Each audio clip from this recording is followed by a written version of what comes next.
Right. Well, look. It says record spending in principle, okay?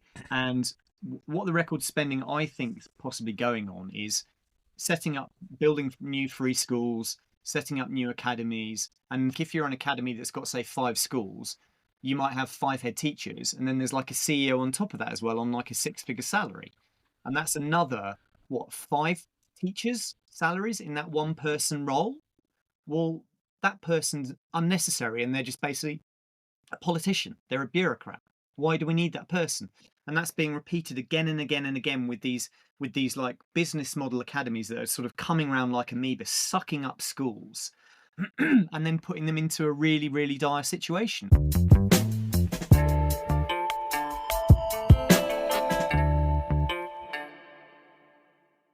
Welcome, Will. We're honored to have you, esteemed professor. Is that right? No, I'm only an assistant professor.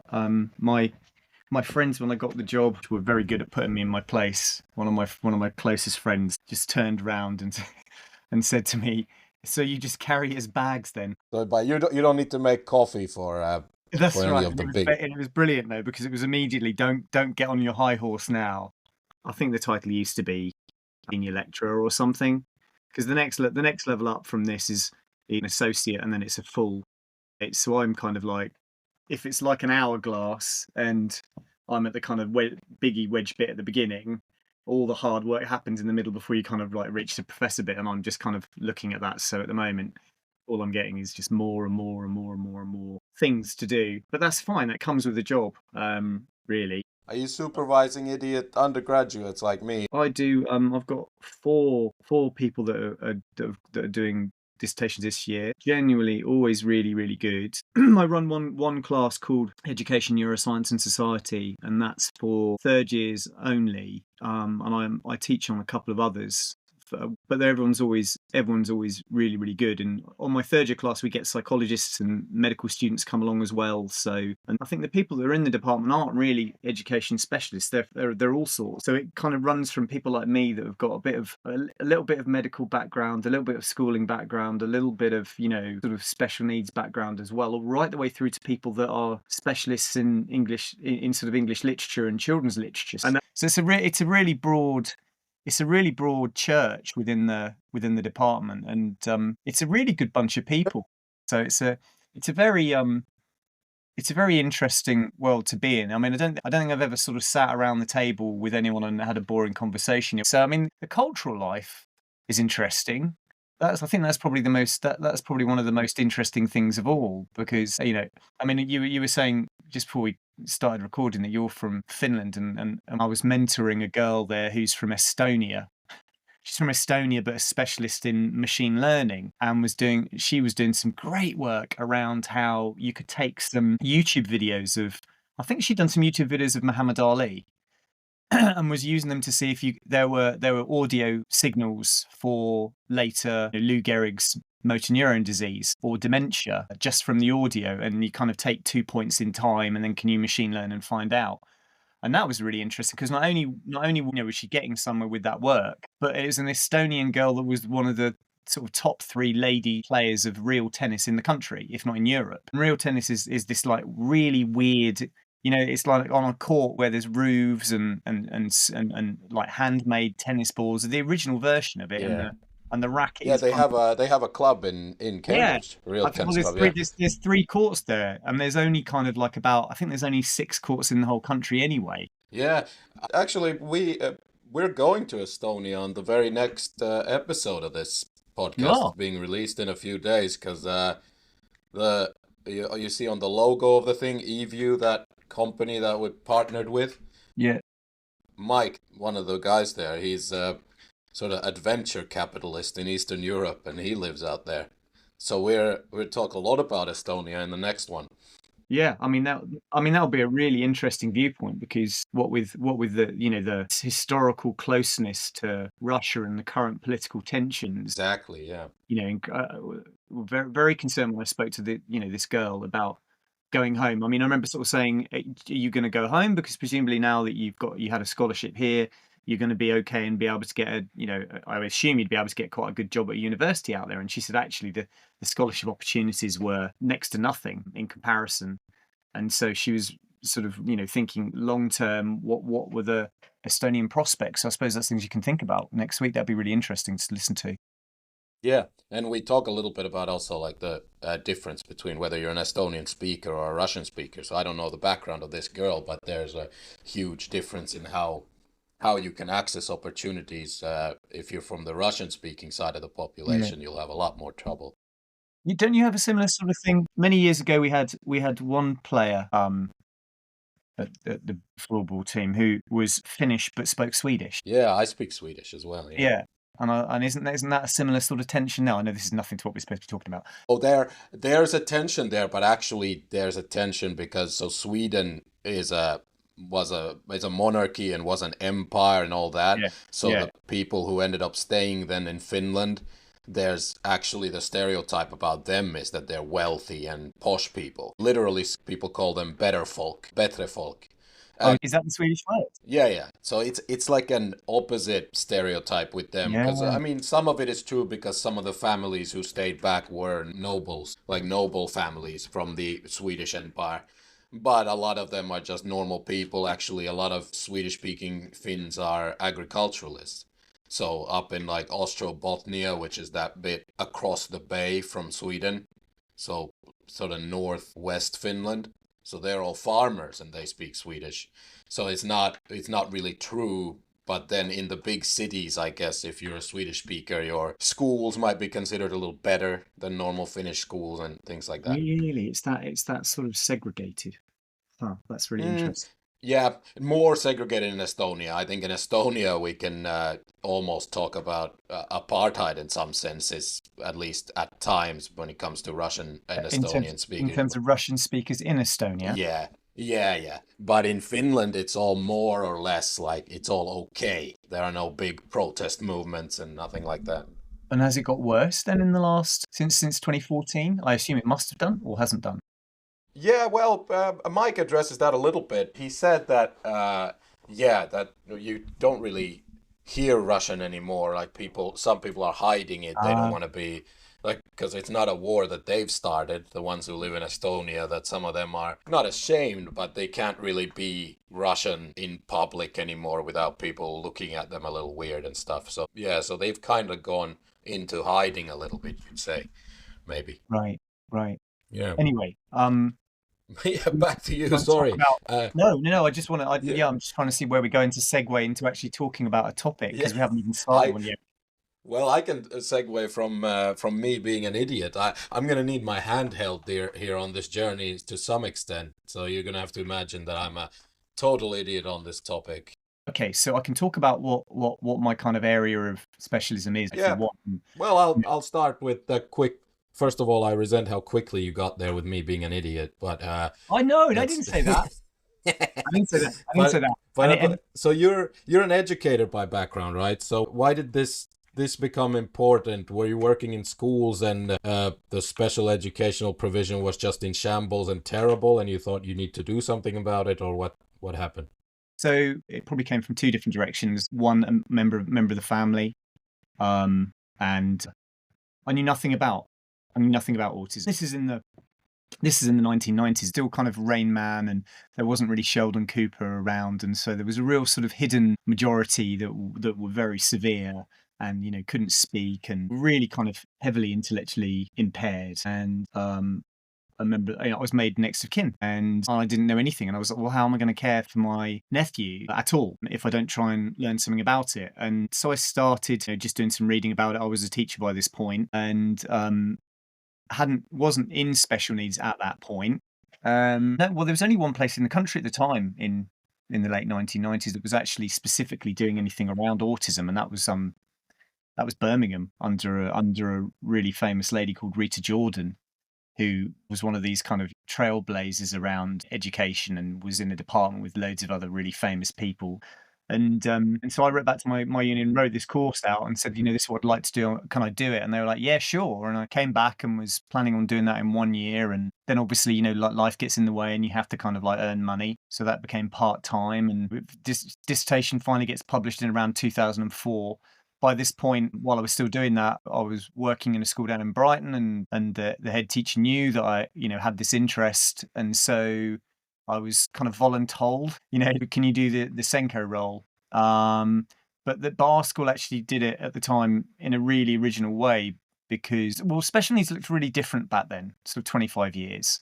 Um, most children, the severest that you would get might have a severe physical disability, but cognitively you were perfectly okay. And the most severest children were those with, speech, communication, language needs. So they might have some, developmental delay problems, but they were mostly reading impaired or they had severe dyslexia. And that was leading them to struggle with pretty much all parts of the curriculum. And so we did it in my school where we had like, lower school, upper school, and we had 2 SENCOs. But we only kind of got a day a week for it. And I look back, and when I talk to teacher trainees now about the role, and in fact some of the stuff that we told Parliament recently, because they've been doing a massive review of all of this, sort of said, look, the SENCO in a school now, wind forward 25 years, is probably the most knowledgeable person in the school about the children, especially the children that are struggling and the families that are struggling. Probably more knowledgeable in that respect than the head or the deputy. So I think you can kind of judge a school by how they treat its SENCO. How many days a week are they giving it? Is that person a senior manager? Do they have the same sort of powers as like an assistant head teacher? Because SENCOs have always sort of been in this really horrible position of having to work with the most vulnerable children and families that need support, but not being given enough of the freedom to be able to actually say to the members of their teaching staff and teaching community, you got to do this. Because if you don't, this kid can't actually, get on well in their classroom. And so for a lot of the time, it was about winning hearts and minds, because in terms of the power of SENCO, you were kind of like a toothless tiger. Because if somebody didn't want to do something, it was really hard. So those few years, and the last time I was doing that sort of work was about 2018. It's often quite a thankless job, because people are mid-career, they might even have a class at the same time. Children have got endless needs, obviously, all children do anyway. And so if they've got additional needs and complex needs, you're always working to try and find the next solution that could help that child.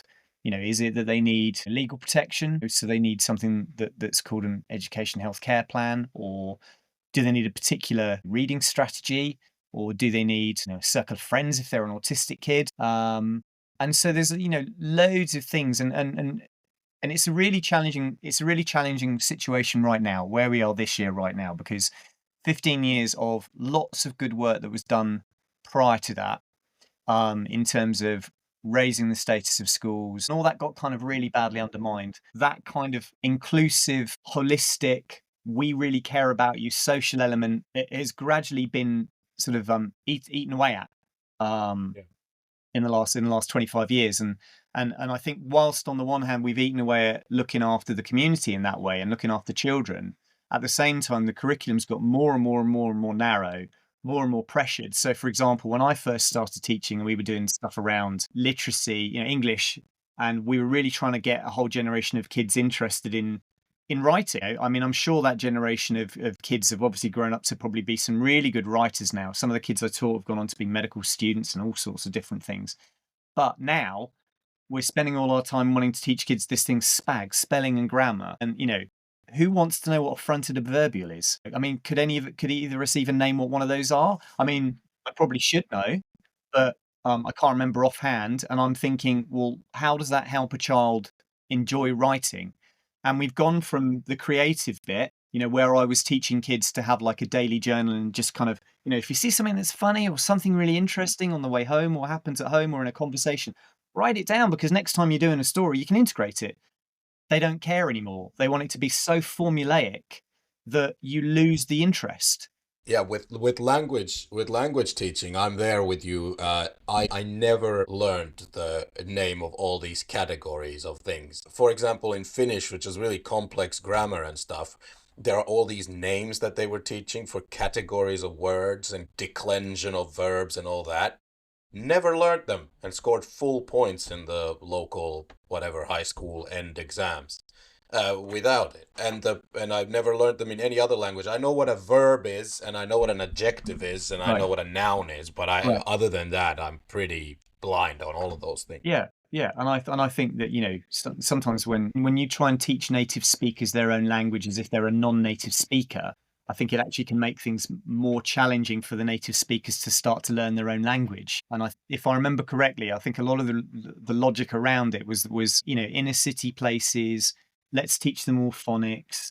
Let's teach English as if it's a foreign language to them, because it might be for some, and it might actually help others anyway and catch them up. And then they found that it worked for some children, so they just rolled it out across the whole country. And there's still not, I don't believe, I'm sure a lot of people would argue with me, a very good evidence base for phonics. So the point I was making is, I think that when you get to a world today, like in 2025, we are trying to teach fish to climb trees, right? And that's just ridiculous. And I think whereas in the past, you knew that, mates in your class, I can remember Stephen Scamp sat next to me in primary school, right? But my God, that kid could draw. Okay. But today, it doesn't mean a thing. It doesn't mean a thing at all. Music and drama and, teaching kids to play instruments and stopping and going outside for a whole afternoon to do sport on a Friday if you felt like it. Or even go back even further, a generation back. One of the guys, or most inspiring head teacher I ever worked for, a guy called Derek Hughes, could play like about 12 different instruments. And he was telling me his primary school classroom, when he started, had like tubes coming all out of it, and there were guinea pigs running around in the classroom across the kids' heads while they were doing stuff. Just obviously, it must have been wildly crazy, but incredibly creative and interesting to be part of that. But by the time we get there, with the health and safety that we've got now, none of that, you know, wonky way of doing stuff, that kind of like outside the box teaching, is gone. And in fact, for a lot of teachers that come through teacher training now, I think it's a bit of a shock to them when they go into these larger academies, because they're producing all these massive PowerPoints and plans that people have to follow, and it's like really, really prescriptive.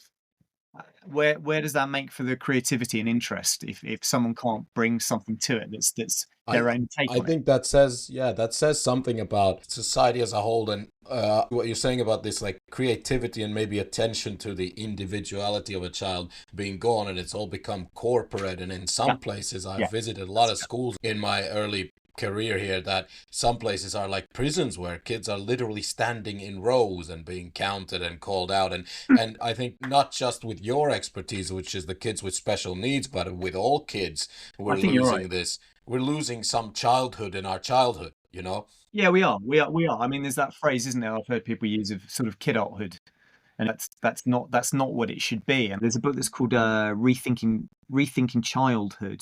I can't remember the chap's name right now, and he talks about how we've kind of like folded in children's play spaces since the 1970s. And I think he estimated there was something about 20% of the amount of mental as well as physical space that children had in the 1970s to go and play is left. That's all that they've been left with.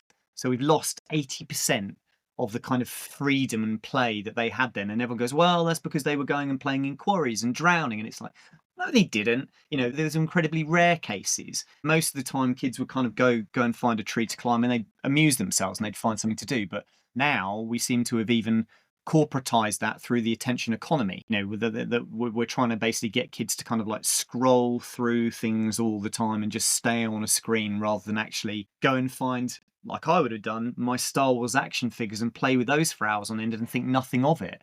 And so you're absolutely right. I think the sort of, especially I think the drive towards academies and academization, I don't think has been particularly good for children at all, because we know that there's some data out there around the fact that academies, because they can set their own inclusion criteria, and they probably don't know. And in fact, I'd hate to say, in some cases, I just call it what it is. There are probably quite a number of people that are senior in schools that don't really want. One head teacher described it once as like a heavy tail, having special needs in their school, because it was kind of dragging their results down. And so when academies can set their own inclusion criteria, that's not inclusive at all. They make it exclusive. There's a private school not too far away, I won't name it, that has a row of cottage where I have been told the children with dyslexia go until their results are good enough to come into the mainstream school, because if they were in the mainstream school, it would bring them down the Times list for the top independent schools in the country. And I think that's just appalling that they should be allowed to do that. And it's just discriminatory behaviour. And I think that this happens in so many places. One or two out of sort of 5 or 10 get a good reputation for dealing with special needs. The parents hear about it. They want what's right for their child, obviously, and they want to go to that school. And then the other schools don't take their fair share. And so this other school that's taking more than its share because they've got a good reputation, because they really want to help, they get no additional resourcing to actually accommodate for that. And what should really be happening, and I argued this when we wrote to the Parliament recently, was that if we're going to do something around Ofsted that actually grades schools on special needs, then it should really be Ofsted plus the CQC, the Clinical Qualities Commission, that are sort of dealing with the health as well, and that would also be dealing with the cognitive side. They should both be looking, but not only looking at that one school, they should be looking at a cluster of schools to see, well, how is this community of schools helping children with special needs, so that the community is actually taking its fair share, and I think therefore you have a community looking after the children rather than it just being down to a select group and one school that really cares. I mean, that's interesting that you would look at it as sort of whole community approach. Right now, though, the funding in schools in general, I understand that there's a massive increase in diagnoses, and there's like a crisis in the UK for special education Okay, needs. so it's not only, well, I mean, so it's almost like a perfect storm right now, because again, over time, like I was saying, the last kind of 15 years, we were in this age of austerity, and there were sort of two ways of doing it. And if you remember back to Barack Obama, when we went initially into that massive downturn, they just threw everything into, they sort of invested on purpose. Now is the time we're going to put stuff into the economy. And we were like, no, we're going to now shut up shop and penny pinch. And then that was just using an excuse to kind of like penny pinch across the board. And so the amount of money spent per child in a school over time has just gradually got less and less and less and less and less and less. So now you've got this case where, the 1990s, there was a rise of inclusion policies. Great idea in principle. Some children are not benefiting from being in special needs settings, right? They're perfectly okay. They could benefit from being alongside their peers. There's a lot of good evidence for that. But that was taken as an excuse. And I've heard recently that in Colombia it was also done and is an absolute mess there now. They went whole inclusion. But it was taken as an excuse to shut many special needs schools because they're incredibly expensive places to run, because you have to have therapists and speech and language therapists and possibly nurses on hand and physios coming in and specialist teachers, and they're all in one place. And so they were expensive to run. And so it was taken, I think, as an excuse to have economies and cut a lot of those places. And so here we are sort of 30 years later, many of those places have gone. Those individual children now in individual schools across the country, and there are fewer special needs schools, and there aren't specialists in those schools. So it's one child in one school with no specialist there now. So they're in a worse state than they were then. At the same time, educational psychologists that used to be around in schools, the same number of trainees roughly is coming through as were about 25 years ago. But I think the numbers is around about 80% of them now disappear straight off into private and no longer serve the public. So schools are saying, can you help me understand what's happening with this child here? And what were local authorities that are also being dismantled are going, we can't help because there's no one to help you. And it reached such a dire state. I heard about, I won't mention which county council, that a conglomeration of primary schools approached their local authority and said, look, can we set up an academy with you so that we're a collection of schools kind of like a local authority? And that local authority turned around and said, we haven't got enough staff to do that for you. So some councils they're going, I read that some councils are going bankrupt because of this. And so we're in a situation where, I mean, the National Audit Office, whatever that is, recently said that despite record levels of spending in principle on this stuff, there's no sign of improvement in any of the lives of the children. Is that? It says record spending in principle, okay? And what the record spending I think is possibly going on is setting up, building new free schools, setting up new academies. And if you're an academy that's got, say, 5 schools, you might have 5 head teachers, and then there's like a CEO on top of that as well, on like a 6-figure salary. And that's another, what, 5 teachers' salaries in that one person role? Well, that person's unnecessary, and they're just basically a politician. They're a bureaucrat. Why do we need that person? And that's being repeated again and again and again with these like business model academies that are sort of coming around like amoeba, sucking up schools and then putting them into a really, really dire situation. So I was a governor at my original secondary school where I went.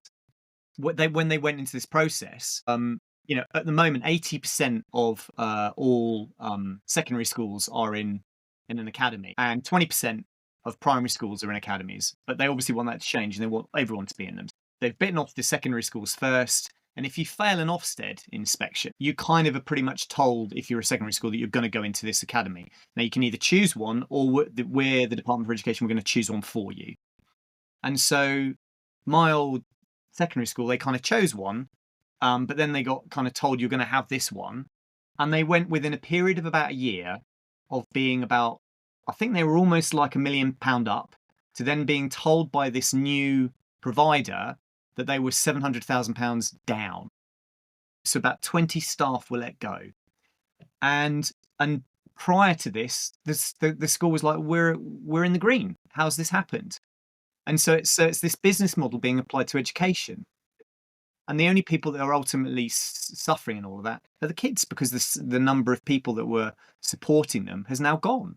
And so this business model keeps being kind of applied, and I think this keeps happening. I'm going to start sounding like I'm a socialist, but I suppose that kind of what I think I have a problem with is the business model being applied to public school systems, and I think in some ways to health, and I think in some ways to kind of like the public services, like everything that was originally privatized, like our water and our electricity. It doesn't work.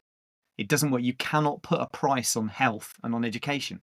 Turns out you can, but turns out when you do it, you don't get good outcomes. And so going back to what I said, that this is like a perfect storm. Right now, we've got just a lot more public awareness of the breadth of the variety of different kinds of neuronal wiring that exists in the spectrum of a heterogeneous, diverse human population. And because we're in a situation in schools where we're trying to squash everybody into a little box, nobody can do it. Nobody can fit into its box. And so whereas in the past, you'd have known that tomorrow you've got woodwork, or tomorrow you've got art all afternoon, and so it's fine. You've got you're good at this. I think more and more children are struggling to be in schools and be themselves in schools. And so parents, because the answers can't come from schools now, are turning to one of the only places left to find answers: their doctor, their GP, their clinician. What's wrong with my child? Well, it might be that there's nothing wrong with your child, but schools are no longer a supportive place that they used to be, with a broad, holistic curriculum that it once had. Yeah, that's something I've been wondering about, that there might be nothing wrong with your child thing, because in this whole increase in diagnoses for autism, maybe ADHD as well, I've always wondered how much of that might be due to this over-diagnosing of kids, because no parent obviously wants their child to be labeled stupid or weird, quote unquote. And so maybe it feels better sometimes to just give them an acronym or a diagnosis instead. Like, does this come back to the society trying to tell kids what's normal and then deciding they're sick if they're in any way different from that normalcy? So, I think that last point there, Danny, is an interesting one, because this whole kind of like, if you don't fit the box, then what's wrong with you? Maybe you're abnormal. I remember talking to a GP who was arguing that he thought that maybe because we're an increasingly urban society now, that smaller communities of rural places, someone that could go off and just be in a field as a farmer all day long would be quite merry and quite happy about doing that, and they could really be in their zone. But if they're having to kind of like fit this kind of perfect model of a collaborative individual within an incredibly creative community and be able to code at the same time, that kind of puts a lot of burdens on a person to be many different things at one time. But having said that, we need to be careful about saying that there isn't necessarily something wrong with the child, because the majority of children, so that's around about sort of 70% of children that do get referred in, end up kind of going through some sort of diagnostic pathway. But still, the published numbers for children that that have autism in this country is still quoted as between 1 and 2%, and that's either 1.16% from one piece of work or 1.4 to 1.7%. But we're not telling the truth really, because the US data is around about 2.8%. And if in the field, one of the greatest things that's happened in the last 25 years is the understanding of autism has been broadened such that girls are being discovered with more regularity, although there's still some difficulties with that. The really basic way of explaining it would be boys' behavior tends to be more externalized, girls' behavior tends to be more internalized. So boys would be more vocal, they would be more physical, they'd be more challenging, which is what we see with, the male archetype anyway, whereas girls would be much more prone to having very, very hyper-focused groups and hyper-focused special interests. And a chap called Christopher Gilberg at Gothenburg University he sort of supposed is anorexia nervosa a bit of an expression of female autism as well, because it's ultimate OCD over yourself, isn't it? What you're actually taking into your body. So could that be part of it? And so we're still really kind of Some cases, I guess, right, because yeah. eating disorders come So from exactly, trauma, from all kinds of things, yeah. sexual So we're starting to abuse, kind of everything. understand.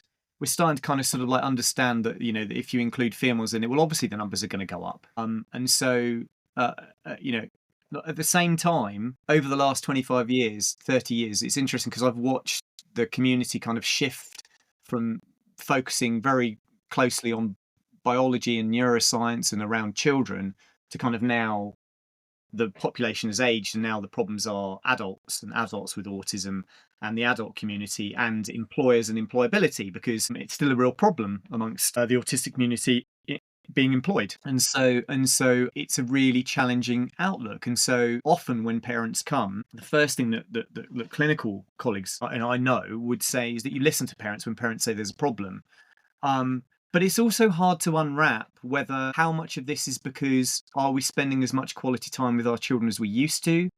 Has the television been replaced by the iPhone, the iPad, the Kindle, and where with television you were sold stuff through adverts, whereas with this more, I suppose, slightly insidious social media, you're the product, and so we want to keep your eyes on the page longer, and so we don't care if it's a child or not. Could that increase children's inability to switch attention? I don't know. It might do. I don't know the evidence around that with ADHD. But I do know that when children have that technology taken away from them, they go completely spare.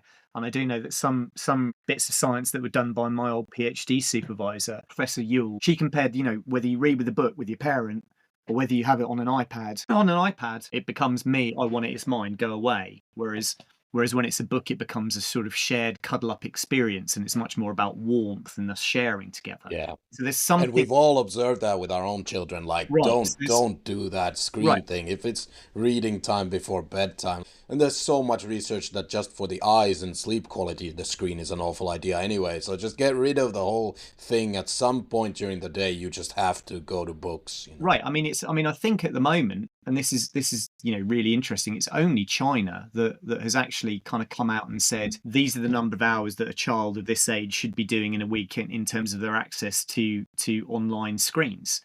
And maybe that's because when you have one country, they can actually have one uniform standard language for saying do this. And I think one of what sometimes it does feel it would be great if we had a singular language for talking about autism and special needs, because it feels very disparate and context dependent sometimes.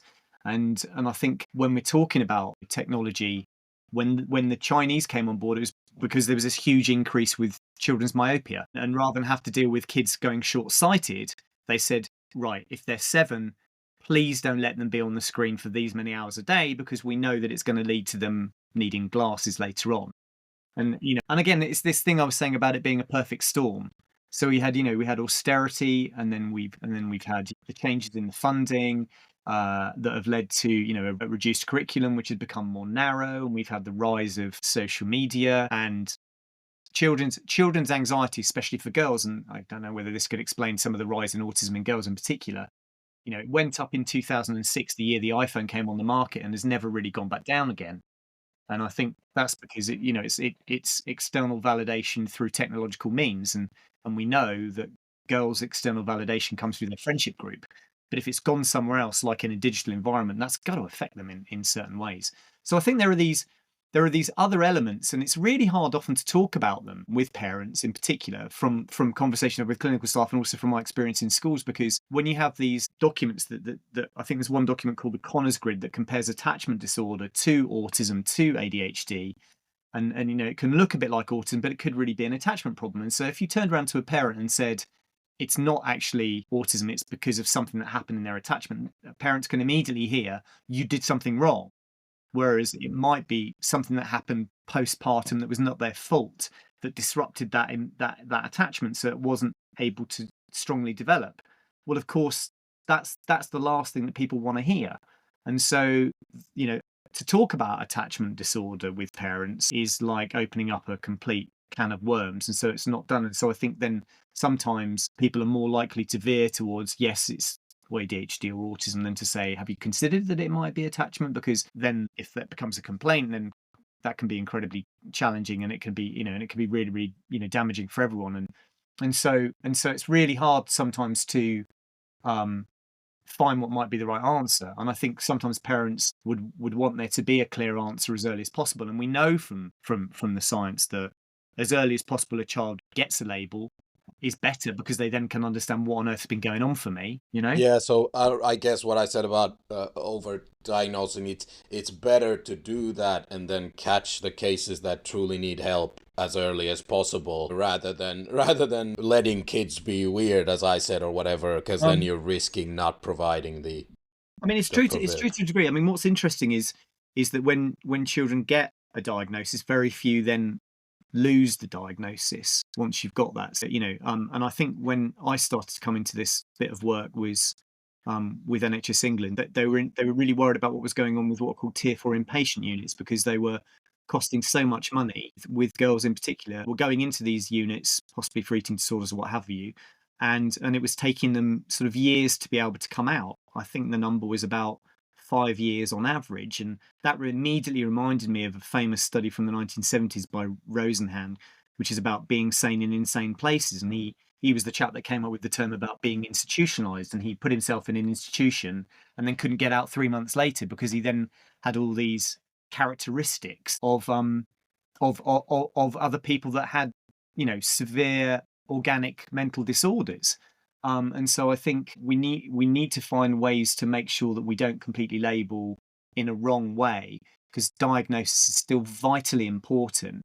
But saying that, at the same time, at the moment, some of the diagnostic criteria has got so broad that some of the key thinkers of the time, Uta Frith, Francesca Happe, think that it might have lost its meaning, because numbers that were reported in quite a famous news article said autism had gone up by 787% in the period of 1999 to 2019, and they said, well, therefore it must be that we're just diagnosing too easily. But at the moment, there's some great work done by a guy called Duncan Astell, Cambridge, where he looks at how well people that had one diagnosed condition actually clustered together. Because you would assume that if like you had like 20 people, and in that that 5 have got dyslexia, 5 have got autism, 5 have got ADHD, and 5 have got dyspraxia, that if you gave them a series of tests, that when you actually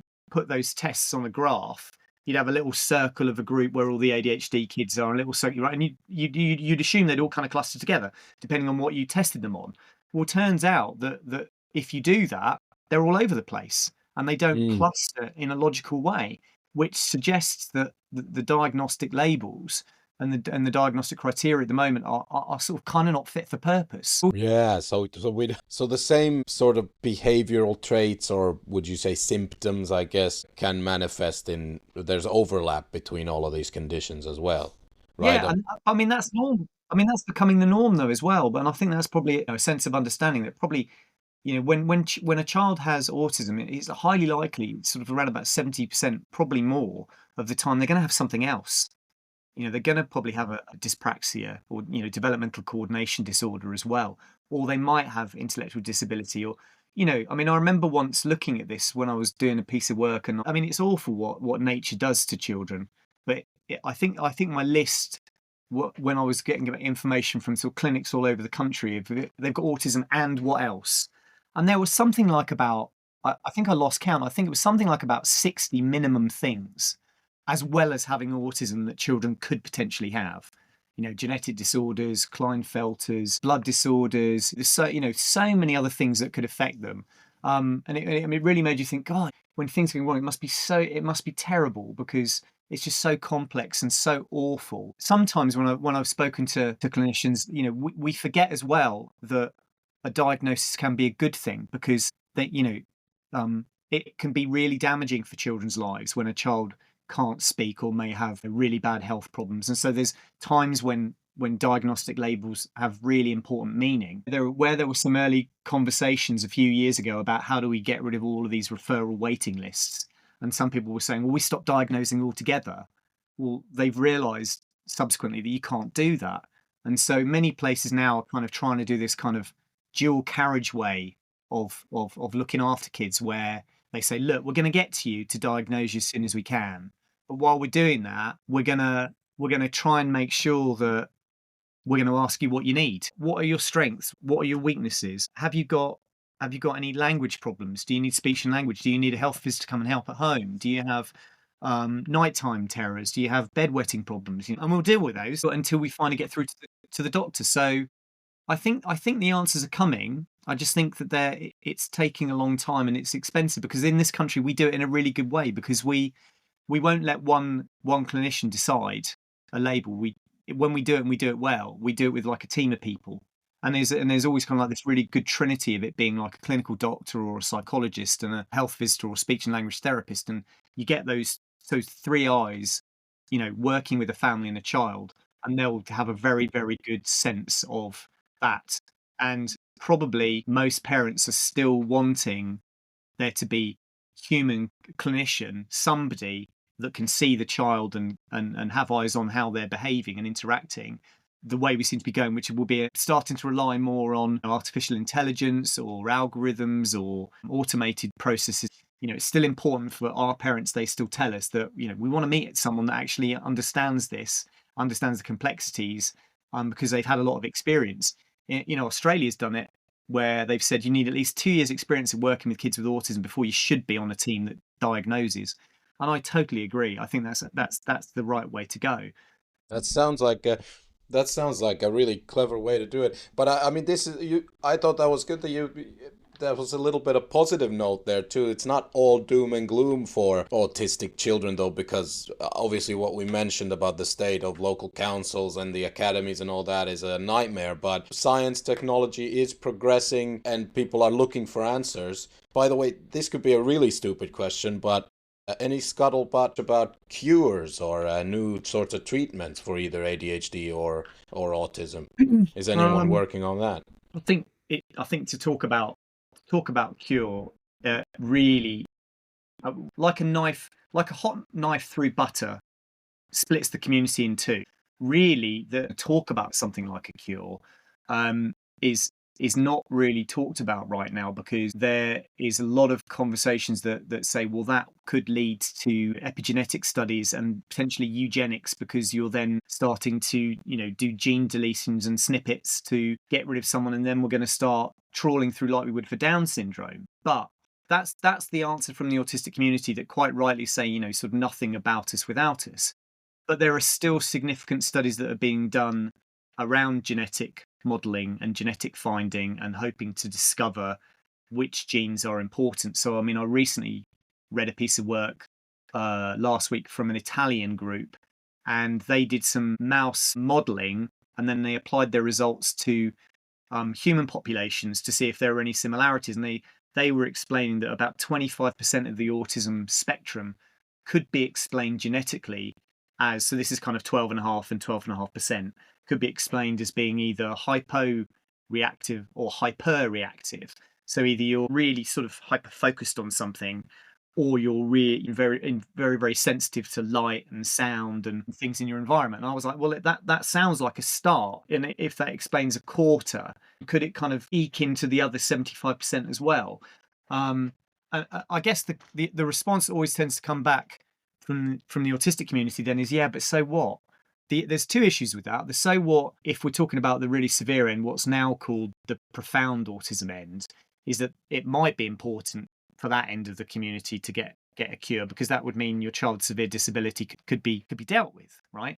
But for the end of the community that is verbal, able, that then says, well, that's potentially eugenics, that takes away my uniqueness, then I think that's absolutely fair, that as a point. But for the non-verbal element of the community that need the massive amount of help and have got, severely disabled life, and family life is massively impacted.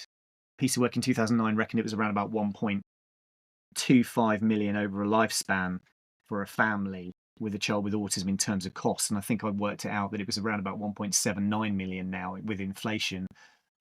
It's got a massive impact. It's got a huge impact because lost wages, mental health problems in the family, because it's very, very stressful. And so that group we mustn't forget, but they often get crowded out by the more vocal end.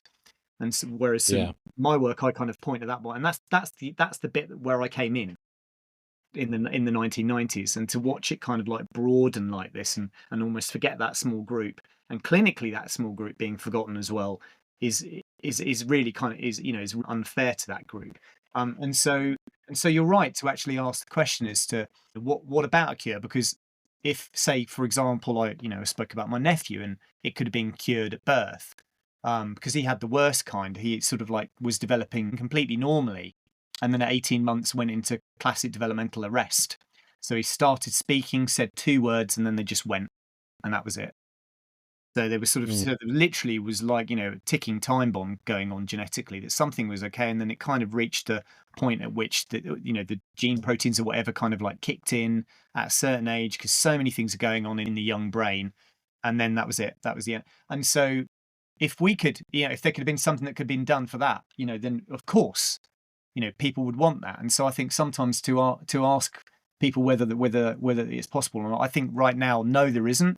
And I think it's probably made a lot harder by the fact that the autism spectrum is so wide as well, that if we're including that many people in our studies and we're not being really particular and having really clear subtypes of which part of the autism spectrum are we taking these people from, then our understanding genetically becomes incredibly hard to actually do. Yeah. You know, I totally get the eugenics argument, and we can't just start mass aborting fetuses based on this, because yeah, actually people with both conditions, ADHD and autism, there are a lot of examples where it's even to some extent an asset in their lives, beneficial, and they live massively successful lives with these conditions. And are both of them a spectrum, by the way, ADHD and autism? do you know? I mean, I'm not in the ADHD world enough to actually know. I wouldn't like to comment. I wouldn't be surprised. Because I mean, you're not only talking about one thing with. I mean, well, even though you're not only talking about with one thing with autism, because it's sort of social interaction and generally language and repetitive behaviours, whereas it's with ADHD, it's your attention, it's your lack of attention, and it's your hyperactivity as well, which impacts on your inhibition, and then it will impact on your self-regulation, and then your working memory, and that's, I mean, in many ways they share sort of a lot of similar issues, but there's a higher percentage of ADHD than there is autism anyway. That's more around about 5 to 7% rather than around about 2.8%. But I imagine that, yeah, the amount to which it would affect you is probably very, very similar. I don't know whether it's quite as wide as the autism spectrum. I don't know. Maybe it is. I don't know. I don't know. I'd love to Yeah. know. And that's interesting with like ADHD as a condition. To me, this was a total shocker doing some reading, because I was in school in that era where these were talked about more and more, but then all the jokes kids were making amongst themselves was that all the dumb kids and weird kids were getting an So, acronym. was that in the 1990s? No, so I was born in the early 90s, so I would have been in school in like the mid what, Me early too. mid 2000s. Anyway, we were terrible about it to some extent. Not I mean, I wouldn't say Finland in general. It's not like a high school movie in America. Schools were generally all right, and we weren't bad kids. But anyway, I never thought of it as quote unquote a real disease until like I read that on top of poorer educational and employment outcomes, people with ADHD, it's actually it can be associated with physical and mental health and even premature death. And that to me was a shocker that it's like a real illness that has these. Yeah, I mean, and that's probably tied up with genetics as well. You know, Mm, I think with autism, what was it? I can't remember where I read it that they were wondering whether some of the motor symptoms that can be found could they be predictors of later things like motor neurons or Alzheimer's even. And so that was interesting. Think, oh gosh, so is that another problem that could actually happen later in life if you've got autism as well, that you've got this waiting around the corner? And I guess we might not know until the autism population ages a bit, because one of the things that's happening is a lot now is where young children are getting diagnosed and then they realize that it's someone else in their family has it as well. But it's interesting though that I think what above all in anything has changed in all this is our language around it, and it's kind of slightly worrying when you hear people like Trump saying he's going to get rid of EDI, whatever your political opinion is on that, and because I think that the ability to be able to um, protect children through making sure that language is careful is really really important. I mean, I think still in some parts of the world they will use the word handicapped as well, and I think even sometimes to use the word disability doesn't necessarily apply to people, and so that's why we see some of those stickers in shops sometimes that you can't see a disability. Just because it's not visible doesn't necessarily mean it's not there. And I think children can still be really harsh on each other as well in terms of difference. And I think obviously for those children, if they know that they're different as well, we know that children get very, very sensitive to feeling different because they want to kind of fit in. And so I think if they don't feel like they're the same as everybody else, that must be really challenging. And so schools have to work hard making sure that, if we do have a difference of being and a difference of looking and a difference of writing and drawing and talking and singing and being, then that's absolutely fine, because if we didn't have that variability, life would be pretty boring, and we wouldn't necessarily have a lot of the outcomes in life that we have that are very, very good. So I think just the language around it can actually be the start of a good conversation to make sure that it's proactive and it's positive and it is inclusive, and it gets away from this kind of deficit based oriented, that the problem's kind of in you, and that there's something kind of wrong with you. And we've got to remember as well that in this, in the autism field, there's a famous phrase about called the double empathy problem, and it basically means that you might not be able to. If I'm autistic and you're not, we might not get on just simply because you don't get how my mind works, and I vice versa don't get how your mind works. And Sue Fletcher Watson did some work where she was looking at, if you put people together in groups where it's autism to autism groups and they're given a task to do, are they going to be much more synchronous than if it's an autistic to person from the general population? And turns out, yeah, they've got more synchrony, and there's asynchrony when it's somebody that's just from the general population. And then if the general population is with the general population, then they actually have more synchrony. So autistic people understand each other maybe, or can understand in some situations on a different level. It's like that scene in, I don't know if you were a fan of Dr. House, Hugh Laurie, back in the day when that was a big TV show. There's an episode about autism, and in the end, the severely autistic kid like hands him a gift, which is never done to anyone else, but that suggests that the main character is also on the spectrum, which is kind of alluded to throughout the series. So because of that show, I always instinctively thought that might be the case with Right. autistic people. That might be what they were trying to imply by that. Mhm. But I have a couple of just quick ones. I know we want to let you go to your day as well, but one point I had about what we talked about the cure and how it splits the community and all that. I wouldn't like to say what percentage it would. Probably 10 to 90, I'd say now. 90 against and 10 Okay. in favour.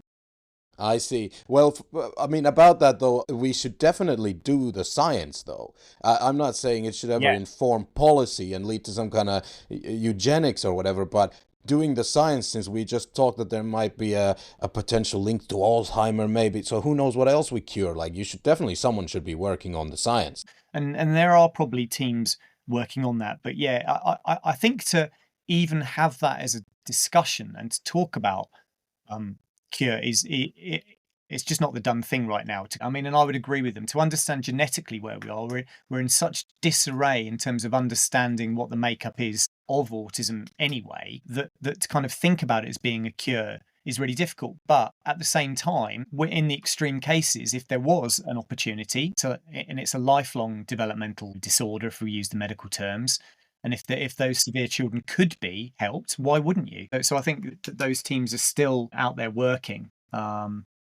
I don't know Yeah. whether, but we're a very, very long way away from even that being a conversation that's viable. Yeah, a couple of light-hearted questions for the end. First of all, you said you returned to your own school as a governor. How Yeah. much of a victory did that feel like? Was that winning the process of Um, education? I don't know. I don't know actually. By the time I got back, I don't think anybody was still there that was a teacher from when I went there. They'd all gone and retired and what have you. And also because it'd gone through so many fails that the community that kind of fed into the school was kind of always struggling. Um, meant that I didn't recognise it. That there'd been new buildings, stuff had been knocked down, there were new insides. So it basically wasn't the same place. It was on the same site, but it was, completely different. So whilst I was going back and helping the same community, it wasn't the same. It wasn't the same school. Okay, I see. So, another question, we had Cara on earlier on the show, who's a surgeon and a bit of a polymath, and I was wondering whether you can get close. She's getting currently, if you count all the honorary degrees, and she's working on her 7th degree in total. Can you get close to that? Can we call you the most educated person ever to appear, or how many are we talking about for you? I've just got one undergraduate, one master's. Is that a degree? Is that? I don't think that's. I'm not even Yeah, sure. yeah, yeah. And then, Everything counts. and then a PhD. That's it. That's it. I haven't got any more than that. I And you have some professional qualifications, like some. yeah, I suppose. I mean, yeah. My partner at one point did put it together on a business card, and it was fairly full.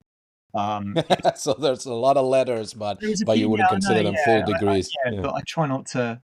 Yeah, I can't remember what it ended up being. It was. Well, we'll put you on the podium though. Yeah, a clear podium spot though for you I don't on know. the degree rank. I mean, I think all I'm in response to that, I really do kind of like agree with that original point. I can't remember whether it was Aristotle or Socrates that was like, the more you know, the less you know. And I actually think where I am now, I can kind of maybe think about how to think about problems, but in terms of do I know it? I haven't got a clue. Do I really know my area? And this is why I kind of was maybe even reticent to coming to talk as well and talk about this area. Is kind of like, well, what if I come over as a complete idiot, because I don't really feel like I know what I'm talking about. But then everyone says, well, everybody has imposter syndrome, and they never really, and it's really it's a challenge to know how much you do or don't know. And I feel like I know a snippet of the work that's going on out there, and you know, Yeah.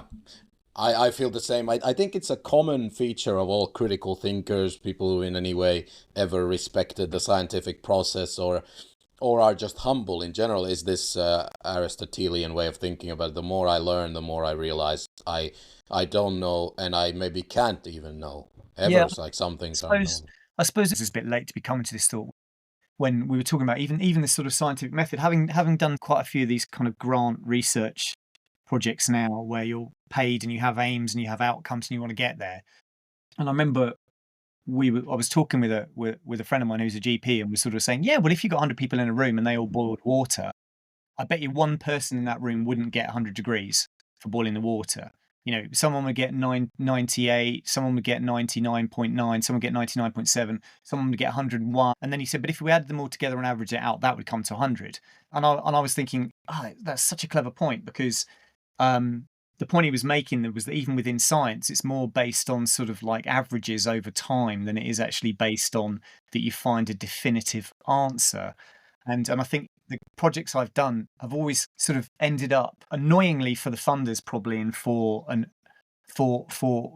government people always is that the answers are always complex and they're shades of grey.